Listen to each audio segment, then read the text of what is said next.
నారాజు గాకురమ్మ అన్నయ్య నజీర్ అన్నయ్య ముద్దుల కన్నయ్య, మన రోజు మనకుంది మన్నయ్య అన్నామంటే డ్యాన్సులు చేశా మీ సరదా కోసం. 1 minute డప్పులతో దీంతో డ్యాన్సులు చేసి అది మీ సరదా కోసం. కానీ నా కోసం ఆ లిరిక్ రాసుకున్నా. దేనికి రాశాను?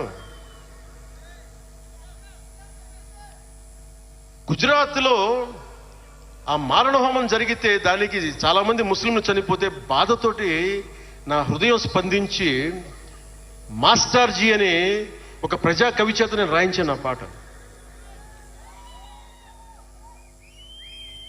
దాన్ని ఖండించినప్పుడు నేనేమనేది ఏంటంటే, నేను అంత నిష్పక్షపాతంగా ఉంటాను. నేను అనేది ఏంటంటే, గోద్రా మారణ హోమం జరిగినప్పుడు ఖండించాలి, ఖండింపబడాలి. There is no second thought about it. కానీ అసలు ఎందుకు జరిగింది అని ఆలోచిస్తే, కరసేవక్స్ రామ భజన చేసుకుంటూ ట్రైన్లోకి వెళ్తే ఒక గోద్రాలో ట్రైన్ తగలబెట్టేశారు. మరి దాని గురించి కూడా మాట్లాడాలి కదా. ఇది తప్పు, ఇది కూడా తప్పే. అలా జరుగుకుండా ఉండాల్సింది. బాధే నాకు. ఆ రోజు నేను సినిమాలో ఉన్నా కాబట్టి నారాజు గాకరని పెట్టా. అదే గనుక అలాంటి సంఘటన నుండి ఏం చేయాలి మనం? అలాంటి తప్పులు జరిగితే మొదటి తప్పు చేసిన వాడినే వెతికి వెతికి పట్టుకొని జ్యూస్ లాగా సెకండ్ వరల్డ్ వార్లో జర్మనీ ఎలాగా సౌత్ అమెరికాకి వెళ్ళినా ఎలా పట్టుకొని శిక్షించారో మొస్సాద్, అట్లాగా తప్పు ఎవడు చేయనండి, either is a Hindu or Muslim, ఎవరైతే మొదటి తప్పు చేశారో వాళ్ళని కనుక శిక్షిస్తే పర్యవసానమై ఉండవు. ఇది చాలా బలంగా ఆలోచించాలి.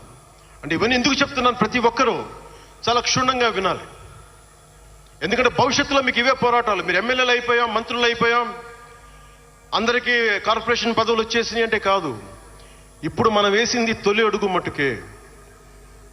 నేను భారతదేశం కోసం చనిపోవడానికి సంసిద్ధంగా ఉన్నాను, గుర్తుపెట్టుకోండి.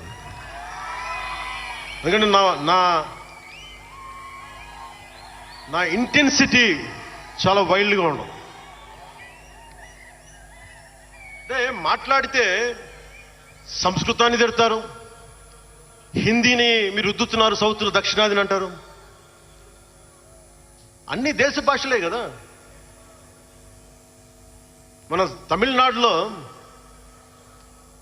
తమిళ్ హిందీ రాకూడదు అంటుంటే నాకు అనిపించింది మనసులో ఒకటే, అప్పుడు తమిళ సినిమాల్ని హిందీలోకి డబ్ చేయకండి. డబ్బులేమో హిందీ నుంచి కావాలి, ఉత్తరప్రదేశ్ నుంచి డబ్బులు కావాలి, బీహార్ నుంచి డబ్బులు కావాలి, ఛత్తీస్గఢ్ నుంచి డబ్బులు కావాలి, కానీ హిందీ మాకు వద్దంటే అది న్యాయం. పనిచేసే వాళ్ళందరూ మనకి బీహార్ నుంచి రావాలి, కానీ హిందీని ద్వేషిస్తానంటే ఎట్లా? ఇవన్నీ మారాలి కదా. అందుకని భాషల్ని ద్వేషించాల్సిన అవసరం లేదు.